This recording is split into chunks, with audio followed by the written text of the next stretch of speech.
No one knows exactly when it began. Some say it started after the Great Fire. Others swear it had been happening long before the tragedy. But everyone agrees on one thing.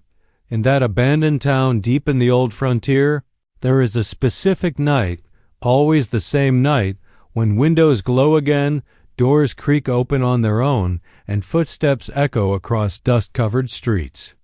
To those who dare to approach, it feels as if the entire town wakes up. For only a few hours, from the first breath of darkness to the edge of dawn, the dead town becomes alive. Lanterns sway as if held by invisible hands. The old saloon plays music with no musicians.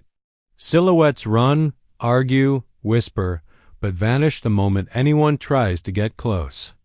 It's as if the town reenacts a frozen fragment of its past, repeated year after year with unsettling precision. But there's something people never said out loud. On that night, anyone who enters doesn't always return. And the few who do come back return silent, unable to describe what they saw. Some tremble. Others cry. One of them, the oldest, left only a single sentence before disappearing forever. They're not reliving. They're waiting.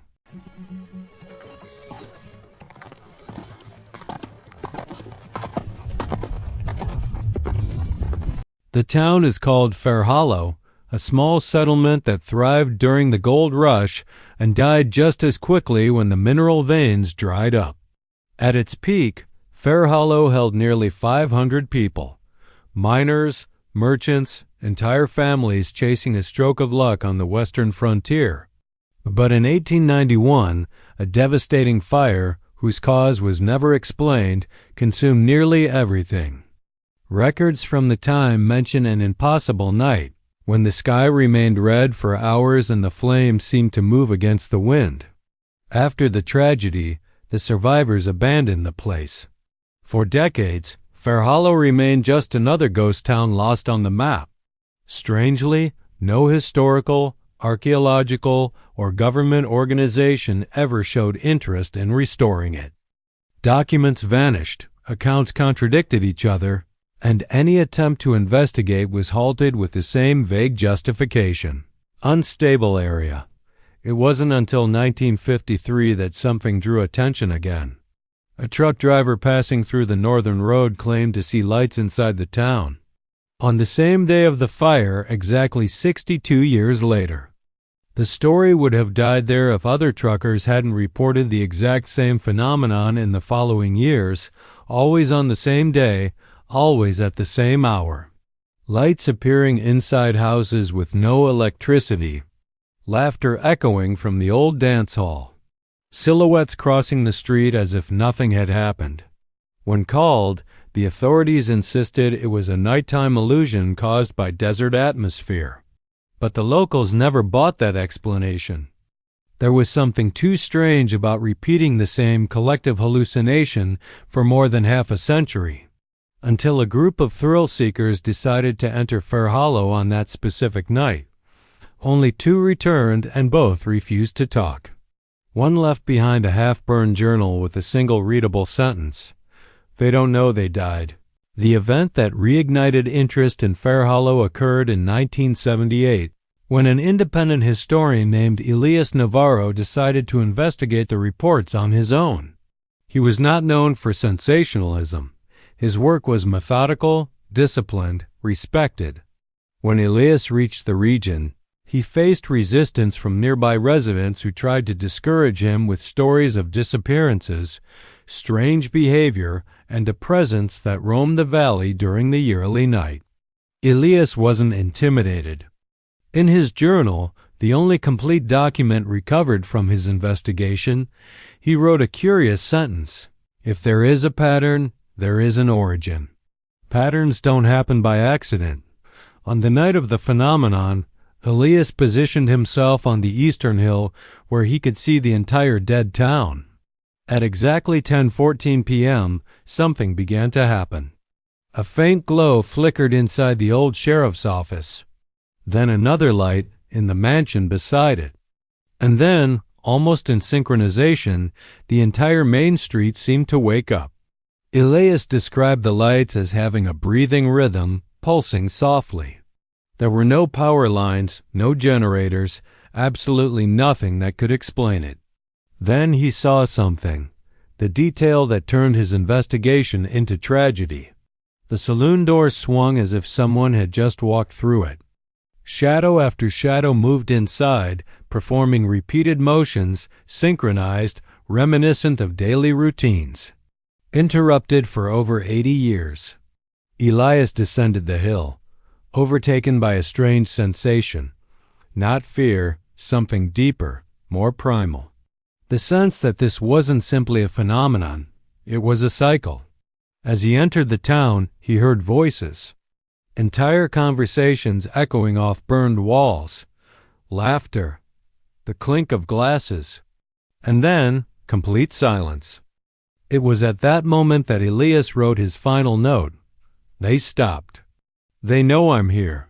From that moment on, the historian vanished without a trace. Only his notes remained, becoming the spark for modern investigations and the true doorway into the terror Fairhollow concealed. The night the town awoke had no living witnesses. Modern investigators only revisited the Fairhollow case in 1994, long after Elias Navarro's disappearance had become local legend. The one who led this new expedition was a geologist named Matteo Andrade, a specialist in seismic irregularities and acoustic anomalies. Matteo believed the annual repetition could be some kind of natural phenomenon, perhaps underground pressure pockets or mineral reactions triggered by temperature changes. But when he reached the eastern hill, he noticed something that didn't fit any geological model, a heavy pressure in the air. A weight, as if the atmosphere thickened around Fairhollow. Matteo set up his instruments, portable seismographs, high-sensitivity microphones, magnetometers. Then he saw a pattern that unsettled him deeply. All the equipment picked up faint, rhythmic pulses coming from the center of the town, pulses matching the exact frequency described in Elias's journal, the so-called breathing rhythm of the lights. It wasn't random vibration. It was a sequence. As if something was keeping time. Matteo wrote, "Whatever this is, it's repeating an organized behavior." That was the first concrete clue. Fairhollow wasn't reacting to the environment. Fairhollow seemed to be acting upon it. While Matteo pursued scientific explanations, a historian named Ruth Callahan brought a different narrative entirely. According to documents she found buried in an abandoned archive in Arizona, Fairhollow had been the site of a social experiment led by the local pastor Samuel Cobb a few years before the fire. Cobb preached the doctrine of the last night vigil, a ritual in which the community stayed awake until sunrise, believing that dawn would bring eternal salvation. To Ruth, the annual cycle might be a folkloric echo of that ritual, a symbolic reenactment. But there was a problem. The ritual's hours didn't match the timing of the lights. Elias's notes describe people moving, not just lights. And most importantly, there was no record the ritual had ever been repeated. When Matteo confronted Ruth with his data, and Ruth confronted Matteo with her texts, a question formed between them. One neither wanted to ask aloud, what if the town wasn't repeating a ritual, but repeating its last night? The hypothesis gained strength when Matteo found several burned watch fragments under rubble, all frozen at the exact same time, 10:14 p.m. Some had melted. Others had no hands at all. Yet every single one displayed that identical mark. 10:14 p.m., the exact time Elias saw the first light in 1978. While Matteo studied the fragments, Ruth uncovered something even more disturbing. A letter written by a 12-year-old girl, Anna Mae Cobb, daughter of the pastor. The letter read, "The town is sleeping. But Father says we cannot sleep tonight. He says we must see what happens when the fire comes. He says the fire is not the end, but the margins were worse than the message. Circular burn marks pressed into the paper, as if something hot had been stamped repeatedly. Matteo compared the pattern with his magnetic readings. They matched, exactly. It was as if the town had recorded something permanently, an echo trapped in ground and stone, a memory trying to replay. When Matteo and Ruth decide to enter the town on the night of the phenomenon, something no investigator had attempted since Elias, they were cautious. Thermal cameras, acoustic meters, infrared detectors, a direct communication line with observers on the hill. At 9:58 p.m., the air pressure intensified. At 10:02 p.m., Matteo heard what he described as a deep inhalation coming from the ground. At 10:10 p.m., long layered shadows began drifting through the streets like projections of people who no longer existed. And at 10:14 p.m., precisely, the lights came on. The entire town awakened with the precision of a broken clock stuck in its final second. But this time, something changed. The shadowy figures, translucent silhouettes, turned their heads toward Matteo and Ruth. Every lantern on the main street flickered in unison. A greeting. Or a recognition. Escalation made one thing clear. Nothing here was random. The town was aware, repeating a script, and responding to intruders. As Matteo and Ruth advanced down the street, they noticed the figures weren't hostile. They were performing routines. A woman leaving the tavern and dropping an invisible kettle. A man waving at someone who wasn't there. Children running, though their feet hovered slightly above the ground. Ruth whispered, "They're not ghosts. They're loops." Then Matteo noticed all loops converged toward a preserved building, more intact than the others. The meeting hall of Pastor Samuel Cobb. Inside, through the shattered window, they saw a figure unlike the rest, more defined, more solid, not repeating anything, just watching. Its face was unreadable, as if it were a shadow inside a shadow. When Matteo stepped closer, the entire town froze. Lights, shadows, even the air. Then from the hall's doorway came a voice. "You came too early." The voice made Matteo step back, but Ruth stepped forward. She recognized the cadence, not the sound, but the timing. It matched the exact intervals of Pastor Cobb's writings. Whatever that entity was, it spoke with the same rhythm as the pulses Matteo recorded. The town slowly resumed movement, but changed. Now the figures drifted toward the intruders. Not walking, floating, caught in an event that never finished. The hall door opened fully. The solid figure stepped outside. Then Matteo felt the ground vibrating beneath him, the same rhythmic pattern from Anna May's letter. The entire valley was a memory recorder. The last night of Fairhollow had been etched into the earth. The figure raised its hand, and the entire town mirrored the gesture, like a single organism with one mind. Ruth, trembling, whispered, "They're not trapped in that night. We're entering it." Behind them, the only exit door, the one they had left open, slammed shut. The air inside Fairhollow began to fold, as if the night itself were being pulled inward. Matteo noticed the sky was no longer the sky of their year. The stars were misplaced, blurred, some shining where they didn't belong. The solid figure stepped forward, and all the silhouettes mimicked the motion with a slight delay, like visual echoes of a central presence. Time here wasn't flowing. It was reflecting, and reflecting only backward. Ruth, steady despite the fear, asked, "Who are you?" The figure tilted its head, and the entire street tilted with it. A wave of dust rose, circling Matteo and Ruth like an examiner. Then something changed, not with the visitors, but with the town itself. Burned facades reverted to untouched wood. Shattered windows reformed. Signs reappeared on walls. The city was rewinding, returning to the night of the fire. The last night. The figure finally answered, with a voice that came not from a throat, but from every wall, every stone, every memory trapped there. You walk upon a memory that cannot forget. And Matteo understood Fairhollow didn't wake once a year. It was reactivated like a mineral record being played by an unknown force. The townspeople weren't ghosts. They were imprints, fragments frozen at the moment of death.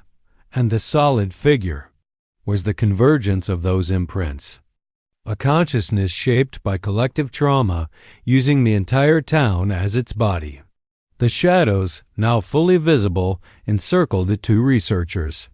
Their movements weren't hostile, they were anticipatory. The figure pressed its hand against the ground, and the entire valley vibrated. Houses ignited again, flames moving against the wind exactly as described in old accounts. The town wasn't haunting itself. It was preparing to relive its own destruction. That was the yearly phenomenon, the memory reenacting its trauma, and Matteo and Ruth were now inside it. The figure pointed at them, and every silhouette mirrored the gesture. Not a threat, a summons. Ruth realized it before Matteo. They want us to see what really happened. The hall door shut behind them, sealing their way out. And for the first time since 1891, two living witnesses would see the night Fairhollow never escaped. The town reshaped itself around them, rushing toward the exact moment of the fire. Matteo and Ruth saw the townspeople, or their imprints, repeating actions with escalating desperation.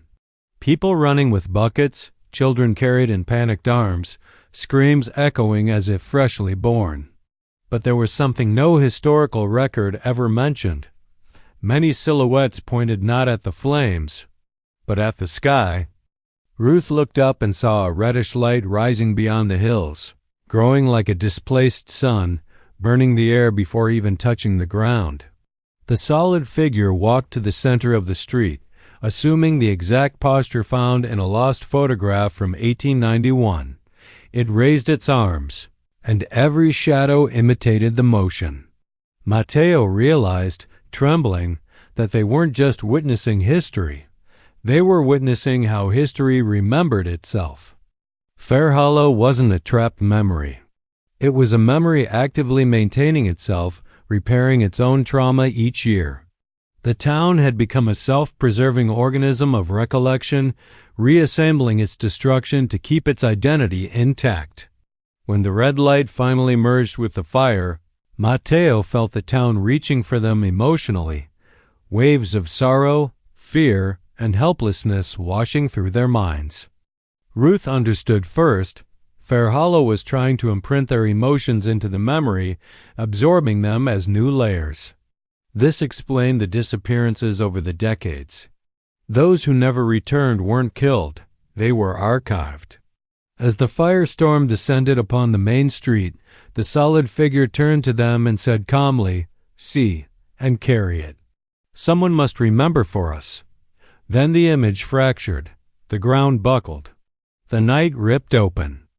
Matteo and Ruth found themselves back on the hill, the valley silent and lifeless once more. But now two living minds held part of Fairhollow's final night, and something in the town seemed to have allowed that at last. Some stories don't end. They simply pause, waiting for someone brave enough to carry their silence forward. After that night, Matteo and Ruth were never the same.